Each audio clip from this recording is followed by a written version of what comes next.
Ensemble, levons les deux mains vers le Seigneur, nos regards portés vers Jésus-Christ notre Seigneur. L'agneau qui a été immolé est digne de recevoir la puissance, la richesse, la sagesse, la force, l'honneur, la gloire et la louange.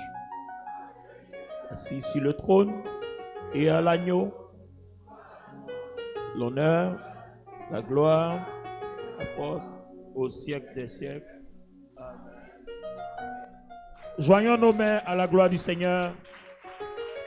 Alors je lis la version Bible du Semeur. Je suis dans 2 Corinthiens, le chapitre 3. Je vais commencer à partir du verset 7, Bible du Semeur. Le ministère de Moïse au service de la loi, dont les lettres ont été gravées sur des pierres, a conduit à la mort. Cependant, ce ministère a été glorieux au point que les Israélites n'ont pas pu regarder Moïse en face à cause de la gloire, pourtant passagère, dont rayonnait son visage. Mais alors, le ministère au service de l'Esprit ne sera-t-il pas bien plus glorieux encore? Verset 9. En effet, si le ministère qui a entraîné la condamnation des hommes a été glorieux, combien plus glorieux est celui qui conduit les hommes à être déclarés justes par Dieu? On peut même dire que cette gloire du passé perd tout son éclat quand on la compare à la gloire présente qui lui est bien supérieure. Verset 11.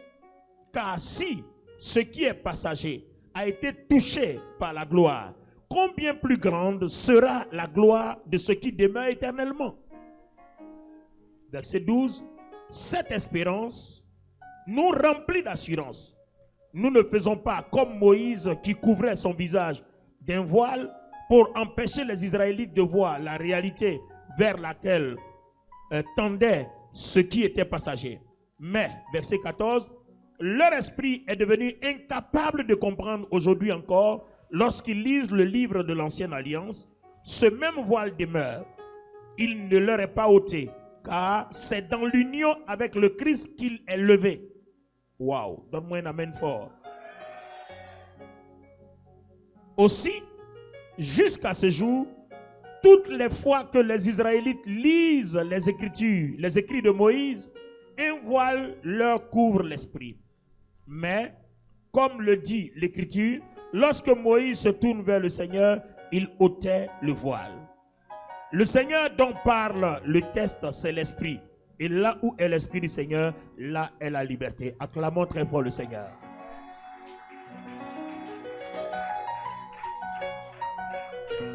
Alors, je ne sais pas s'il faut encore expliquer ce texte-là. Il est tellement bien clair. Amen. Ce que j'ai envie de te faire comprendre ce matin, c'est que si vous vous souvenez, dans l'Ancienne Alliance, dans le temple, il y avait un voile qui séparait le lieu saint du lieu très saint. Ça veut dire quoi? Ça veut dire que l'accès au surnaturel était empêché à cause du péché. C'est-à-dire que l'homme ne peut pas voir dans le surnaturel. L'homme aura les yeux fermés. L'homme sera attaché que à ce qui est charnel, humain. Mais le surnaturel qui opère, le surnaturel par lequel on a la vie, par lequel on a les miracles, cela est fermé à l'homme.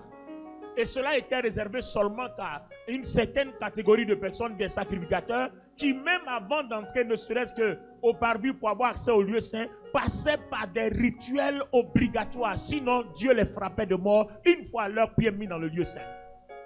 Et même quand ils arrivent dans le lieu saint, les sacrificateurs n'ont pas accès au lieu très saint. C'est-à-dire qu'il n'y avait pas une communication directe avec Dieu.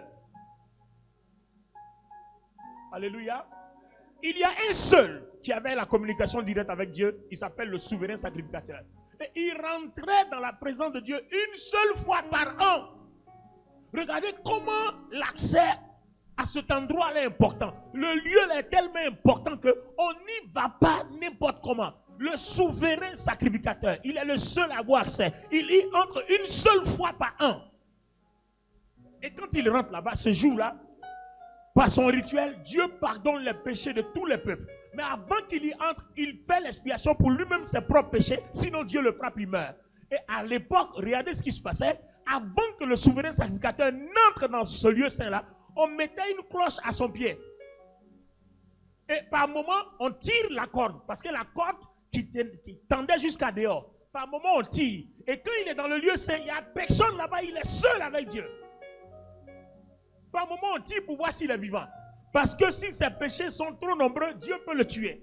Et si Dieu le tue, ça veut dire que cette année-là, les péchés ne sont pas pardonnés. Et si les péchés ne sont pas pardonnés, vous allez voir, il va y avoir des morts, il va y avoir la famine, il va y avoir la disette, il va y avoir la malédiction. Le diable va travailler et les enfants d'Israël seront dans un cri d'amertume. Et quand on tire son pied, qu'est-ce qu'il fait? Pour montrer qu'il est vivant, il secoue le pied. Et au dehors, tout le monde entend la cloche sonner et on sait qu'il est encore vivant. Et quand il met du temps encore qu'il ne sort pas, on tire encore pour voir. Et si jamais il est mort, on tire. Parce que s'il est mort, qui va rentrer là-bas? Donc on tire jusqu'à ce que son cadavre se retrouve dehors. Et cette année-là, ça va être la saga dans le peuple. Le désastre. Alors, qu'est-ce que Dieu va faire? Par son amour, il va nous donner le Christ. Le Christ va payer le prix à la croix. Et ce voile-là qui séparait les hommes de Dieu, ce malheur qui frappe là, ce voile va être déchiré. Et désormais, tout le monde a accès à ce lieu-là. Pourquoi? Parce qu'à cause du sacrifice de Christ, toi et moi, nous sommes déclarés justes. Plus personne n'a besoin de faire un sacrifice avant d'avoir accès à la présence de Dieu. Parce que par le sang du Christ, nous sommes justes. Et ce sang-là, c'est ce qui est là.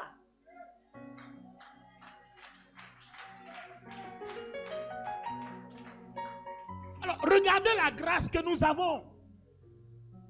Comment est-ce que, à cause de la mort de Christ, les portes nous sont ouvertes? On peut parler avec Dieu. On peut entendre la voix de Dieu. La lumière de Dieu peut habiter en nous. Dieu peut habiter en nous. Il peut nous parler, on peut l'entendre. Lui aussi, on peut lui parler, il peut entendre. Et le diable ne peut pas faire de nous ce qu'il veut. Pourquoi? À cause du sang de Christ qui a coulé à la croix, par lequel Dieu nous justifie, toi et moi. Est-ce que quelqu'un peut acclamer Jésus pour ce sacrifice-là? C'est pour ça qu'il y a une ordonnance sévère. Le Seigneur met en garde quiconque bafoue ce repas. Vous comprenez les pasteurs? C'est pour ça qu'il y a une mise en garde dans la Bible. Dieu met en garde quiconque bafoue ce repas. Et même quiconque le prend sans comprendre ce qu'il fait, passible de jugement. C'est la force même du christianisme. Sans ça, il n'y a pas de chrétien. Parce que sinon, tous ont péché et sont privés de la gloire de Dieu. Et le Seigneur donne un ordre formel. Il dit, faites ceci en mémoire de moi. Toutes les fois que vous vous rassemblerez, faites ceci en mémoire de moi. C'est-à-dire, je suis le Dieu qui vous sanctifie. Je suis le Dieu qui vous purifie. Ne l'oubliez pas que passez par mon sacrifice que vous êtes déclaré juste devant Dieu le Père. Est-ce qu'on peut acclamer Jésus? Alors toi et moi ce matin, Dieu va nous rendre purs. Il va nous rendre saints. Peu importe ton péché. Si tu sais te repentir, si tu sais reconnaître tes fautes, ce matin en prenant ce repas, Dieu te rend pur et Dieu te rend saint. Pourquoi? Parce que tout est accompli. Ce n'est pas discutable. S'il y a quelque chose dont le diable a peur qu'il ne supporte pas, c'est ça. Et quand ça c'est pris au sérieux dans une maison, dans la maison de Dieu, le diable n'a pas accès.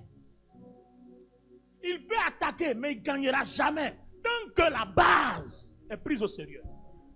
Parce que aussi longtemps qu'on n'est pas justifié, il nous domine. Mais aussi longtemps qu'on reste justifié, il ne peut pas nous dominer. Et la Bible dit quoi? C'est par l'union avec Christ que cette grâce nous est accordée. En notre union avec Christ se fait quoi? En acceptant Christ et en passant par les eaux du baptême. C'est pour ça que ceux qui ne sont pas baptisés ne prennent pas ce repas. Parce que tu es à l'église, mais tu n'es pas encore uni au Christ. Ça veut dire que tu es encore sous l'ancienne alliance. La malédiction peut encore te frapper. Les liens de parenté peuvent encore t'atteindre. La Pâque arrive, on a un baptême. J'espère que tu seras inscrit sur la liste. Tenez-vous debout.